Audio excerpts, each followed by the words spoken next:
I Am the Life, Murdo MacDonald Bayne, Part 2, The Fall of Man. Chapter Note: I have purposely repeated phrases so as to explain certain points more fully. The mind unfolds and grasps more easily by repetition. The principle in which man is incarnated. Man was created by God. The first was God alone. This is the first and only cause. Out of him and by him all things are created. There can be no other source. All was created by the Infinite, and the Infinite saw that it was good. The Bible reveals that the earth and everything in it was created first, ready, complete, so that man, when he came, could take control and run the world according to God's law. Then God said, "Let us make man in our own image, and likeness to resemble us, with mastery over everything." Why us, when God is only one? Because the Infinite is Father, Mother, God, out of which all is created. The Father is the consciousness, the will which directs. The Mother is the intelligence, automatic in nature, and brings form forth. The substance is the womb or vehicle in which the consciousness and intelligence forms its own creation. This substance is also called mind. In the record of the creation of man, in Genesis it says, Adam was asleep. God took from him a rib and made a mate, and called the maid woman. The significance of this is a similarity with the Infinite, who creates within himself a spouse, through which the manifestation of his creation would take place. The spouse is the intelligence and substance, through which all forms are created, which was created out of the Infinite by the Infinite, for there is no other possible source from which it could come. Therefore he calls himself us. The dual aspect of mankind is the same as the dual aspect of the Infinite. Man in his spiritual state is both female and male. The Father, Mother God created you in his likeness, having power to create by means of the same creative power. Most people have missed the great point of the Christ power within. This power brings forth everything you need: health, happiness, and excellence in life. What is it that man has to do? Master himself in every way. The principles in which he is incarnated are the principles that the Infinite created in the spiritual realm. And God saw that all he had made, and it was very good. Therefore the physical is good, yet man sees evil, and thus creates it for himself. Man is incarnated with power over the internal as well as the external. All power is given unto me in heaven and on earth. You come from the one spiritual source, therefore you are like unto God, the fundamental principles being the same. The physical is but the vehicle through which you must master all external things on earth, through your awareness of your divine inheritance. When man is in the Garden of Eden, means when he recognizes and realizes his true spiritual self made in the image and likeness of God. But we are told man has been expelled from the Garden of Eden, so the great questions are, how did man fall from his true spiritual state? And has he the power to rise again? The key to man's power of self-evolution. The creative power that gives rise to thoughts is unlimited in itself, but the thought is limited by the conception which it is sent forth to embody. One cannot conceive the whole truth in a conception.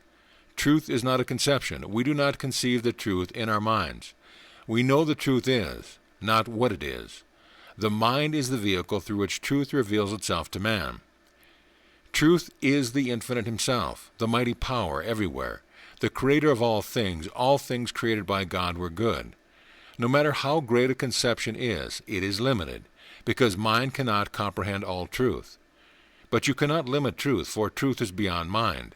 The mind which dwells upon the wider conception based upon an enlarged perception of the truth will produce corresponding results. This is self-evident. Yet man can enter into his highest riches through the realization of his oneness with truth. If the student will fix this very simple idea in his mind, he will find the key to the whole mystery of man's power of self-evolution. With this key, we can unlock the mysteries of the Bible. When you get beyond ideas, you realize that you are creating images and concepts yourself. But do not try to find yourself in images or ideas. If you do, you will find out that it is you who are creating the idea of truth in your own mind. But this is but a conception of truth. We do not create truth through a conception. Truth is beyond mind. Truth is not an idea or an image. Truth is. The human brain cannot comprehend all truth. You must know that you are the truth, the expression of the Infinite with all its attributes. Man's world of cause and effect. 1. The thinker, first cause, the creator, the only reality. 2. Image or thought, secondary cause, relative. 3. Expression or manifestation, effect, relative. You live in your mind, you live in secondary causes. You are never out of them, because you never realize that you are the thinker. The thinker comes first. The infinite says to you clearly, "You shall not have an image before me. I am no image. I am. Know your real self to be I am." The mystery of life is revealed in the Bible to those who understand creative thought, but for those who do not understand this great power, the meaning is hidden, and it is well that it is so. The story of the fall of man. That the story of the Garden of Eden is an allegory is clearly shown by the nature of the two trees that grew in the center of the garden, the tree of life and the tree of knowledge of good and evil. This allegory has been repeated in many ages and many lands. For instance, the romance of the rose, the garden of the Hesperides. The meaning of all these stories is the same. The garden is the garden of the soul, and the tree of life is that innermost perception of spirit, of which Jesus said that it would be a well of water springing up to everlasting life to all who realize it. If you listen to my words and believe, you have already passed from death across to life. It is the garden which is elsewhere called the garden of the Lord. It is the garden in which man's soul functions, works, acts, creates. The plants which man must tend and cultivate are thoughts and ideas of life. In the garden, the main tree is the tree of life, and the other is the tree of knowledge of good and evil. These trees are represented as being in the center of the garden. They must be the central point, for from this point all other ideas must flow outwards, taking their life and color from them. Human life is an action that takes place in three worlds: spiritual, intellectual, and physical. So when reading the Bible, we should know about which world we are reading. The spiritual is the supreme and is absolutely perfect. In the first chapter of Genesis, we read that God saw that his work was good. The divine eye could find no flaw anywhere, and we should note carefully that this absolutely perfect creation includes man. But as soon as we descend to the intellectual world, which is the world of man's conception of things, it is quite different. Man's misconceptions result from the fact that he does not realize the true spiritual nature of things, resulting in the misdirection of his creative power of thought, which produces corresponding results and misinformed ideas of reality. Man misdirects the power of thought. Man sees that there is something else besides all that is good. His intellectual nature, not being complete in itself, sees evil as a power in the world opposing good. The intellect is a necessary adjunct to mankind, but when he treats it as the infallible thing, then he creates error, and by so doing outpictures these errors in his mind, body, and circumstance. It is always the deepest thought that manifests. You do not get what you want, but what you think deeply. Thus man's conception brings forth his own misconceptions, because of the law inherent in his being. Man was created in the image and likeness of God in the spiritual state, with the same creative power to create. The intelligence was perfect, and would bring forth perfection, because in his consciousness he realizes all perfection, as did the first creative cause. So we read there are two trees in the Garden of Eden. One is the tree of life, the other the tree of good and evil. God told man that he must not partake of the fruit of the tree of good and evil, for by doing so he would die in his sin, die in his ignorance. This tree was of the intellect, when man saw evil as well as good, and by doing so the intellect dwelled upon evil, and naturally man lived then in the illusion of the evil. Because man continued to live in this illusion, God put him out of the Garden of Eden, for he was no longer spiritual or perfect in his thought. He saw the evil and was blind to his own true state. By the law of God and man, he shut himself off from the true state of his being. He covered himself, as did Eve, with clothes, and they hid themselves. Thus they no longer saw that what God created was good, and so developed the evil in man's mind. Evil thoughts of God's creation included himself. Man could no longer remain in the Garden of Eden, his spiritual state. So he divorced himself from the perfect, through the law of his own being, and he created the evil which he saw. Thus he lived in a world of illusion that he himself had created, and was blind to the truth of the all-good. He is told that the only way to salvation is again to take hold of the tree of life, that he would then remove evil from his consciousness, and thus free himself from his circumstance and again become the Son of God, as he is now, as he was always, but in his ignorance was unaware of the fact. Stick to first principles. Do not get mixed up in images and ideas. Even high ideals like reincarnation belong to the past and are relative. You must take hold of the tree of life. This alone will be your salvation. It is a direct order to man. As long as man mixes up the tree of life with the tree of good and evil, so will he live in the world of illusion, sorrow, and conflict. It is man's ideas and images that cause separation and misery to himself and to the world in which he lives.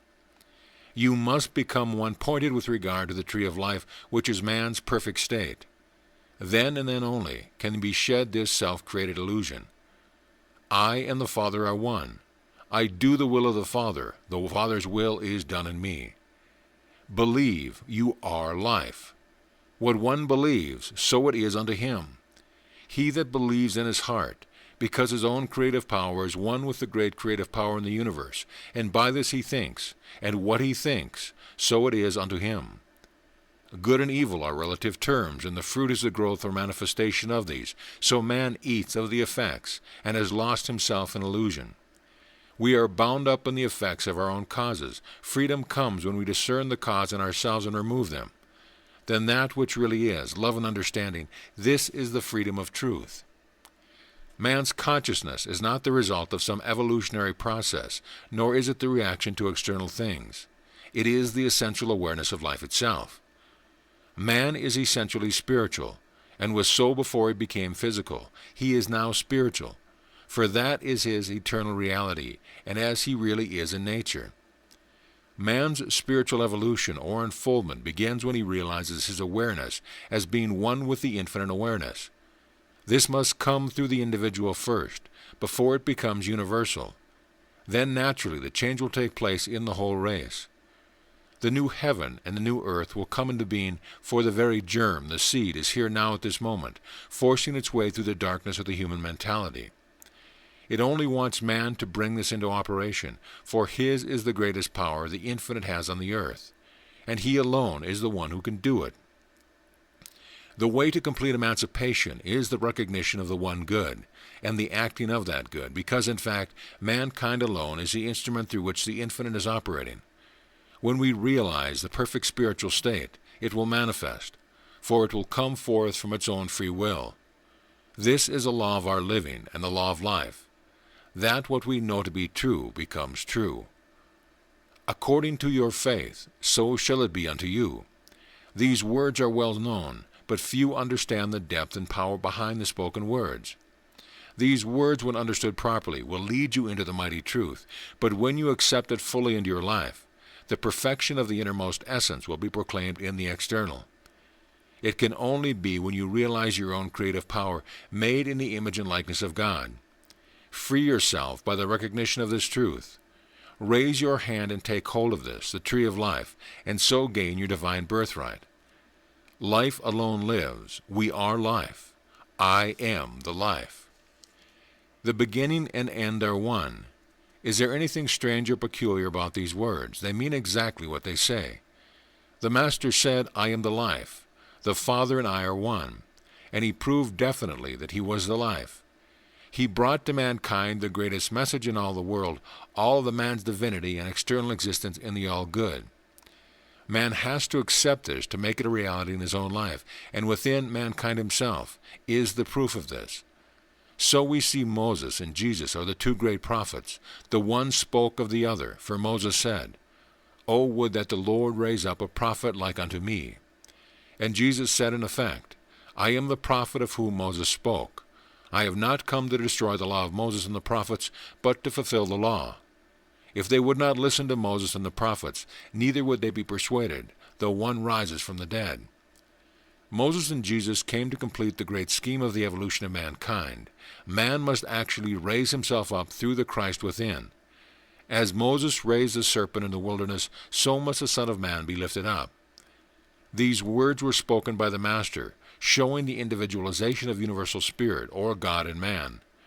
Man is warned that death will be the result of eating the fruit of tree of good and evil, but the warning is disregarded by Eve. She shares the forbidden fruit with Adam, and both are expelled from the garden. Now, if Eden is the garden of the soul, it is clear that Adam and Eve are not separate personages, but the two principles of the human individuality which are so clearly united as to be represented by a wedded pair. What are these principles? Paul, in 1 Timothy, 2nd chapter, 13th verse said, Adam was not deceived, it was Eve who was deceived. After some time, Adam was expelled from the garden for partaking of the fruit. Now here is where we find the key. Adam and Eve are the two principles, one of which is capable of being deceived, and is deceived, and falls in consequence. The other is incapable of being deceived, yet is involved in the fall of the former. God made man in the first place spiritually, male and female, in his own image and likeness. This is spiritual man. The story goes, God molded man from the dust of the ground. Man then takes on the physical garb, which was given life, as represented in the story by God, breathing in this corporeal form, the breath of life, proving that the earth man, the body, has no existence outside the life that is in it. Here we see Adam as a symbol of the material substance. Eve is called the mother of life, and here we see the soul principle, in which life creates and reproduces. So we see clearly what is meant. It is the soul and body. Eve represents the psychic, and Adam represents the material or physical. The soul is deceived, and the body falls with it. Since the soul is the builder of the body, the deception which causes wrong thinking on the part of the intellectual man reproduces itself in the physical imperfection and in adverse extreme circumstances. The soul is the only one capable of being deceived, but the body, not being capable, falls with it. As a man thinketh in his heart, so is he. Job said, What I feared has come upon me. The intellect, then, was the element that created images and believed them true, and what was true to the soul was outpictured on the body. Thus, by the power of his own creative being, man fell. The story proves that the intellect is wrong because it believes in evil. It is the intellectual man, and not the spiritual man, who has caused all our troubles. We can see plainly how a group of intellectual people, without spiritual understanding, use their power to create destruction and misery. What is war about but money, trade, and intellectual greed? Things. Man uses his intellect for his own selfish ends, has created an atmosphere in this world today resulting in ill health and misery, mentally and physically, yet man's salvation is at hand. A few strong individuals who do not know the truth control large commercial organizations, monopolizing oil, rubber, iron, and the commodities of life, and prevent their proper distribution to mankind. These groups then have to keep an army to fight for them and a government to carry out their orders, a religion, and all the other accessories to preach and pray for them. So man is completely submerged by all forms of propaganda, including even that of religion. This is the intellect of man. The spiritual ranting you hear is but a smokescreen. The church has failed utterly. It has aided and abetted the evils of our political, social, and economic systems instead of exposing them. The intellectual nonsense bred through ignorance will still keep man in the same state until some time as he realizes and recognizes his true state. The new order we hear so much about is becoming as much lip service as the teaching of Christ. If the true teaching of Christ were adhered to, there would be no need for new order. The true teaching of Christ can save the world. He came for that purpose, but man crucified him. If he came this way again today and revealed himself, man would again denounce him and reject him and despise him. Yet only by living his teaching can man free himself. The serpent is claimed to be the cause of the fall of Eve. Now the serpent is the symbol of the life principle in its external manifestation. The yogi symbolizes the serpent as the kundalini, meaning the coiled up, the life in the body, not the originating life principle, but the outcome of that life principle. Now it is often represented in its negative form as a deceiving element. This means man's intellectual nature, caused by the union of the two aspects of the same thing. Now when we realize the fact that it comes from God and is the completion of the divine work, by outward manifestation in this sense, it becomes the serpent that Moses lifted up in the wilderness. The Master said, As Moses lifted up the serpent in the wilderness, so must the Son of Man be lifted up. The yogi says it is necessary to raise up in the body the kundalini or spirit, the life principle, to the top of the head. thereby making it entirely spiritual under the control of the will of the I Am. The Kundalini, or life energy, is represented as coiled up at the base of the spine. In spiritually unenlightened man, the small canal which runs up the spine and through, which is energy can rise being closed at the lower end. But in spiritually enlightened man, this canal is opened up, and as the life energy is raised through the 7 centers, symbolized by the yogi as lotuses, layer upon layer of the mind opens up until the life principle in the body is raised to the top of the head, the 1,000-petal lotus, which opens to the rays of the infinite intelligence. The Master Course shows the various centers in your body. The most important is situated in the dome of the head, the next in the forehead, the next in the back of the head, and so on down the spine. They must be carefully developed in rotation, commencing at the bottom and working upward. The 7 centers connect with the 7 bodies in which the life is incarnated. As the life force is raised, the conscious entity becomes aware in the different planes of consciousness. To raise the life principle into spiritual state, where a man's spiritual understanding enables him to control everything beneath him, a man must first master himself through love and understanding. Then he becomes aware of his spiritual state while living in the physical. But without the recognition of this life principle as the ultimate mode of divine spirit, which is all it is, it becomes the deadly reptile, not lifted up, but crawling upon its belly on the ground. It is the ignorant conception of spiritual realities, ignorant of the divine law of creation. We do not look beyond secondary causes, and because of our creative power, we create thoughts that are ever externalizing conditions, representation of our conception. So we become more and more involved in the network of conditions from which we find no escape.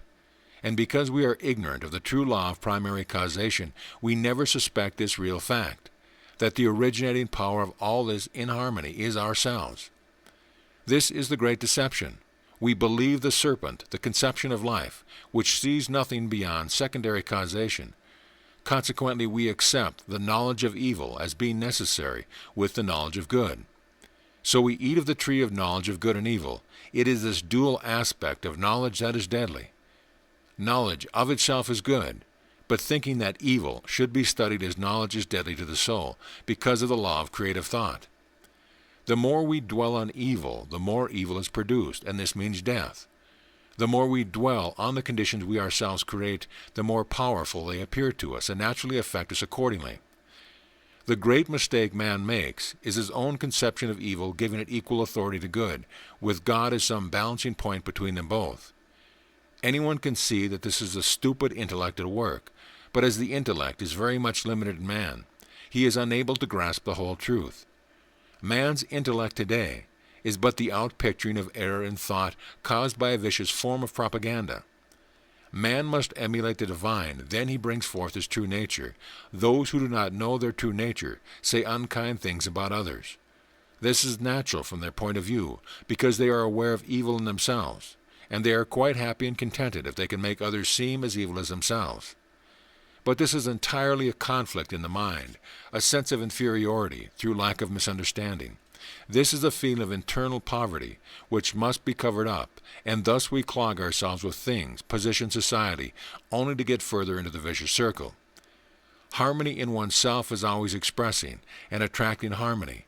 Thus we have health and happiness. But when we do not know this truth, we set in operation forthage, which causes untold misery, mentally and physically. The Master showed us how to heal perfectly. His words were, "Thy sins are forgiven thee, go and sin no more," meaning the cause has been eliminated. Do not create any more causes. But medical science today, treating only effects and paying virtually no attention to cause, is only intensifying the suffering of humanity instead of eliminating it. We must eliminate the causes, for if we live in the world of secondary cause, trying to eliminate the effects of these causes, it means death to both soul and body. We add to the effects by the power of our own creative thought through the recognition of a negative condition. Though having no power of its own, we give it power by our own creative faculty, and these effects gather like a snowball, which, as it is rolled, gathers more and more, until eventually it becomes so great that we cannot move it. But this knowledge of thought action is not reached in the earlier stages of the race or the individual. Yet only by the discerning of our thought processes are we freed from this condition. The growth of the external life of humanity is gained by the realization of the truth, and in speaking of this growth, the personal external existence must be distinguished from our simultaneously existence, and on the supreme plane of spirit. This personal existence commences with the expulsion from Eden, and the conflict with a world of sorrows and difficulties, and this expulsion resulted from the soul accepting evil as a subject of knowledge. Genesis. Then said God the Eternal, Man is become like one of us. He knows good and evil. He might reach his hand now to the tree of life also, and by eating it live forever. So God Eternal expelled him from the Garden of Eden, till the ground from which he was taken. Man in his evolution must have something through which he can evolve, so certain conditions were created for this purpose by the great intelligence. These conditions apparently oppose man in his evolution, but without them he could not evolve. Just as an aeroplane cannot rise except the atmosphere oppose it. The aeroplane needs to find its distance before it can reach its distance. As the atmosphere opposes it, it raises up and is carried to the distance. Would you say the atmosphere was evil to enable the airplane to reach its distance? This opposition, when seen in its true state, is by no means an opposition, but is the only means by which the act could possibly be accomplished. All principles were created first, and out of these principles evolved the necessary conditions for man's evolution.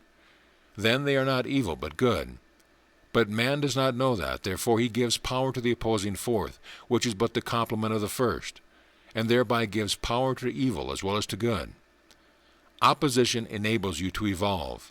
Every negative condition should be made the starting point of a positive action in your own life. Starting from the beginning, we know there is but one, who is God. There is none other besides him. There is no other being, no other force. There is one being, and this being is your being. You cannot call the infinite good in the sense that there is evil, for the infinite knoweth no evil. Good and evil are really relative terms. Good and evil cannot exist as opposing each other. One is, and the other is not. There is no such thing as a negative power in the sense of power, which is not the one all-originating power. There is no power opposing all-originating power. Negative power, we are aware of, does not oppose this all-originating power, but is a complement to it. Just as the North Pole and the South Pole each is a magnet, opposing each other to create attraction. The one force that creates them both is electricity. It is the same in the atom. The electron is but the product of the proton. Similarly with us, what is life but electricity in a higher form? All energy is some mode of manifestation of the one, and it is always making something, though in doing so it may unmake something else. What we know as negative forces is the operation of cosmic law of transition from one form to another. Nature is always working, making and undoing to make something else. A simile: spring, blossoms appear. Summer, blossoms disappear, fruit appears. Autumn, fruit is gathered, leaves change color. Winter, leaves disappear and rest. This is a cycle always repeating itself. Life is the eternal action within. The negative condition is but the universal transition from one form to another. As man does not comprehend the law of transition, he thinks it evil, but by his own inherent power he brings evil into operation relatively to himself because he does not know the truth. Above this law of transition there is a higher law, and the Bible's one object is to lead us through to this realization by the law of individual selection. This does not do away with the law of transition, for without transition there could be no evolution, and the glory of eternal life is in continuous evolution or unfoldment. But this realization lifts the individual law of conscious life to the impersonal cosmic law, which more perfectly builds up the individuality. This is a living law of liberty, which makes us more and more our true selves. That is why the Bible insists on the mathematical statement that God is one, and in fact makes it the basis of what all has to say from the beginning to the end of the book. God is also life expression in reality. All we know of an invisible power is the effect it produces. The same applies to divine spirit. It is that which is, and not that which is not. In John 3:12, Jesus, teaching Nicodemus, said, "If I not believe when I speak to you the things of the earth, How will you believe if I speak to you about things in heaven? When asked, which is the greatest of the commandments, Jesus said, the first is, O Israel, the Lord thy God is one, and you must love the Lord thy God with all your heart, with all your soul, with all your strength, and with all your mind. And the second is, you must love your neighbor as yourself. There are no other commandments greater than these. I did not come to destroy the law of Moses and the prophets, but to fulfill the law. Fulfill these commandments, and all other things follow naturally. The first statement proves the oneness of the Spirit in man. The second tells us to recognize it in our brother. Simplicity is the essence of perfection. Make this dominant in your mind. It is the greatest truth outside truth itself. The simpler we are, the more perfect we are. The complicated existence lived today by most people is a tragedy. The ancient symbol of I represents one in all, and out of this one in all is made. Make any figure you like, and it is but a combination of the line and circle. Now the deception into which Eve falls is mathematically represented by saying that God is zero, and thus attributing to evil the same self-existence as to good. There is no such thing as absolute evil. What we recognize as evil is the one good power working as a disintegrating force, because we have not yet learned to direct it in such a way as to perform the function of transition to higher degrees of life, without any disintegration of our individuality, either in person or circumstance. Even in our bodies we mistake the healing forces in the processes of elimination as evil, and thereby permanently suffer through our ignorance. It is this disintegrating action that makes the one power appear evil, relatively to ourselves, and as long as we conceive ourselves thus related to it, it does look as though it were zero, balancing in itself the two opposing forces of life, death, good, evil, health, sickness. And it is in this sense that God is said to know both. Disintegration is but the breaking down to build more and more perfect aspects of the same thing. Spiritual, mental, and physical are one. One is the complement of the other, but when taken separately we see evil, which is an illusion, an error in thought which reproduces itself. Consequently we fall into the deadly error which has already caused the fall of man. But when we see them as one, as the infinite sees them, very good, then we will find in the end that it is so. That end is now, as the beginning is in the now, one with the infinite. We have to reach forth and take hold of the tree of life, but we, as spirit individualized, could not evolve without the knowledge of the law of causation. In the world of form and phenomena, where the Spirit of God is being individualized in man, the law is that we find ourselves through this law of causation. We eventually find that we ourselves are the cause of all effects we produce. Hence this law is necessary. Do not be unhappy or miserable under any circumstance in life. God is perfect love and never turns anyone away, nor holds anything against his most disobedient child. Then you must forgive others. You cannot expect to be forgiven unless you forgive. Open your soul and your innermost thoughts to him completely. Then only the good shall remain. Open yourself to your real self, the Christ within. There is no need to hide from yourself. Free yourself, not by introspection, but by discerning your thought action. Most people do not realize how they think or what their thoughts are. When the soul is filled with divine light, there is no room for darkness. The wand of love can always reach the darkest corner of the soul and illumine the whole being. When you are in love with love, it flows through you continuously, and this is a divine state of love. The Bible tells the whole story of humanity, and when one knows oneself, one knows humanity. We are all like unto one another. Now the action of your thought is always creative, and the mere fact of regarding evil as an affirmative force in itself makes it so, relatively to ourselves. Therefore, no sooner do we fear evil than we begin to create the evil we fear. To extinguish evil, we must learn not to fear it, and that means to cease recognizing it as having any power of its own. And so our salvation comes from realizing that, in truth, there is nothing but good. Evil is but an idea in man's mind. Life is all good, and is the only power. The only thing that prevents man from using this great power is his own limited conception of himself. Truth is nothing but good. This enables man to rise. He stretches forth his hand and takes hold of the tree of life. He then lives in the eternal, and eternal lives in him, bringing forth beauty, wisdom, and happiness. If the infinite saw it was good, who could say it was evil? Evil is the negation man brings forth himself, in himself and by himself.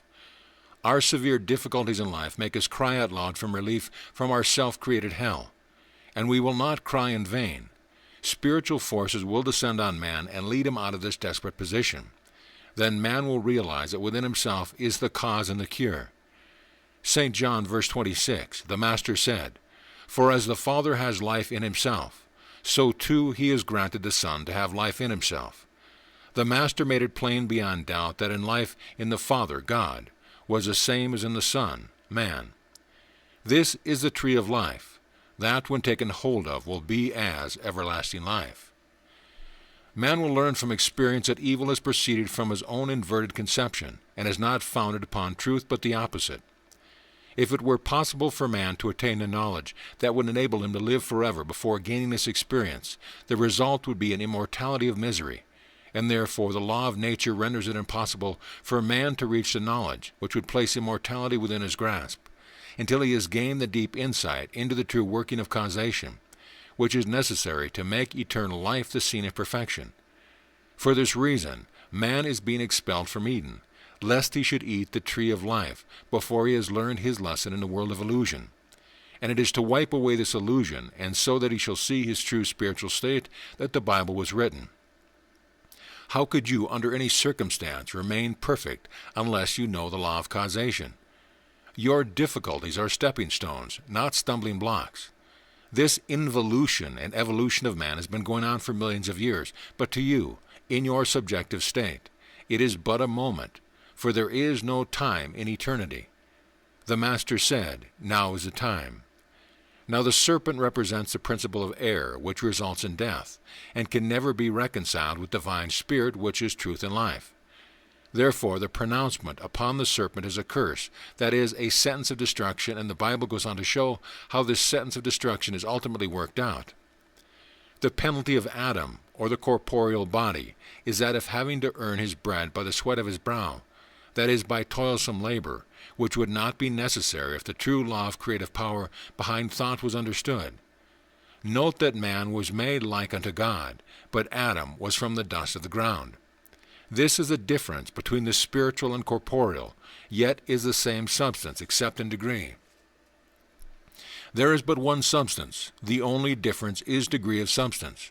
For instance, physical atoms, when visited by a certain quantity of force, raise their speed and become liquid substance. The same atoms visited by a greater quantity of force become aeriform substance. The same atoms, still increased in speed, change to etheric substance. So you see, the one substance forms everything, the only difference being in the speed of its atomic rate. This is pure science, but few take it into cognizance when dealing with matter as we see it. So man in himself is to God according to the degree that he realizes the truth of his real being. The woman passes under the same painful physiological law, and at the same time final deliverance and restoration from the fall is promised through her instrumentality. Her seed shall crush the serpent's head, that it shall utterly destroy the false principle that the serpent represents. Since the woman is the soul of the individual, consciousness or mind, her progeny must be thoughts and ideas. New ideas are not brought forth easily. They are the result of painful experience and of long mental labor, and thus physiological analogy in the text illustrates the birth of new ideas into the world. And as the evolution of the soul proceeds towards higher and higher intelligence, there is a corresponding increase in the lifeward tendency of its ideas. There is thus enmity between the seed of the woman, or the enlightened conception of the principles of life, and the seed of the serpent, or the opposite, the unenlightened conception. During the progress of the struggle, the serpent must bruise the heel of the divine seed, that is to say, must retard the progress of truth on the earth. But truth must conquer at last, and crush the serpent's head forever, so that it shall never rise up again. The seed of the woman, the fruit of the spiritually enlightened mind, which must at last achieve the final victory, is that supreme ideal, which is the recognition of man's divine sonship. It is the realization of the fact that he is indeed the image and likeness of God. This is the truth, the knowledge that would set us free. And each one who attains this knowledge realizes that he is at once the Son of Man and the Son of God. There is but one, that is, God, Spirit. There is none other beside me. There is nothing, inside or out, except the infinite. The infinite is omnipresence, all that is present everywhere at any time. Then how can there be anything else? The infinite cannot have a beginning. The conclusion you come to is, it must have always been, it always was. Otherwise you have to give priority to something else, and this, you will note, goes on, one priority preceding another ad infinitum. Hence the infinite must be complete with all authority. Therefore there is no authority outside himself. In him and by him all things began, and there is nothing outside of him. All things must be sustained by this infinite power, because there is no other. It is all good, beyond our conception of good as a relative term, therefore there can be no evil. How could the Son of Man remove defects if they were created by the infinite? Therefore the infinite is one, and man must be one with him. This is conclusive in the final statement regarding man. Those who believe in the flesh are already dead. Let the dead bury the dead, but he who believeth in me hath already passed from death across to life. I am the life, the Father and I are one. Masters are only fulfilling a divine law given to man by God, therefore they become God-men. And the more they realize the law of their own being, the more they manifest this miraculous power. The significance of the Lord's Prayer is often overlooked. Thy will be done on earth as it is in heaven. How many repeat this, parrot fashion, yet how few at present understand its meaning. Heaven is a state of harmony, peace and plenty, love and wisdom. The natural man is a God-man. He is simple in his ways, kind in his manners, always eager to do good for others. The simple truth is the perfect truth. You do not have to wear sackcloth and ashes. You do not have to pray this way or that way, or go to a particular place to do it. This prayer fulfills your every need. Loving Father, this is thy holy temple, thy perfect dwelling place from all which radiates thy love, wisdom and power to all thy children. I am filled with thy mighty healing power, thy inspired wisdom and divine love, and I am glorified in thee. My eyes and ears are open, whereby I see and hear, and my mind receives thy eternal truth, for thou hast proclaimed me thy perfect instrument for thy great and glorious work, that thy will, which is done in heaven, shall also be done on earth. Thus the story of the fall contains also the statement of the principle of rising again. It is the history of the human race, because it is first the history of the individual soul. The opening chapter of Genesis is the epitome of all that the Bible afterwards unfolds in detail, and may be summed up as follows. 1. The great truth concerning man is that he is made in the image and likeness of God, with mastery over everything. 2. Man is at first ignorant of this truth, and his ignorance is his fall. By his own creative power he creates those self-imposed conditions from which he suffers, because he falls into the error of seeing a negative power as having distinctive power of its own, outside of the infinite. And 3. Man at last comes to the perfect understanding of the truth, his oneness with life, and this understanding, in his rising again, enables him, as he is instructed to do, to overcome and master all things. In the first place, he has been given this authority. He must become the conqueror, as he always was the conqueror, except when through his own erroneous conception of himself he failed to realize the fact. Thus, through the expansion of this awareness in himself, he brings to its full expression that life that is in him, in all the glories of the heavenly Jerusalem. Summary of the Allegory. The beginning, one life. The Garden of Eden is the garden of the soul of the mind. The plants, man's thoughts and ideas of life. The tree of life, the innermost perception of spirit. The tree of knowledge of good and evil is man's erroneous conception of, recognizes evil as a power opposing good, with God as a balancing point between both. Adam is a symbol of the material or physical, the earth man, the body. Eve, The symbol of the psychic, the soul of the individual consciousness. The serpent, the life principle and its external manifestation, or the life in the body. The serpent crawling on the ground, the deception, is the ignorant conception of spiritual realities, unenlightened man deceived by his own limited intellect. The serpent lifted up, the life principle in enlightened man raised to spiritual understanding, entirely under the control of the will of the I Am. The seed of the woman, the birth of new ideas into the world. The seed of the serpent, unenlightened conceptions which retard the progress of truth. Man expelled from the garden, conflict with a world of sorrows and difficulties, a world of illusion for the purpose of learning the law of causation. Man in the Garden of Eden, realization and recognition of his true spiritual state, his divine sonship. The end, which is one with the beginning, is one life. End of Part 2.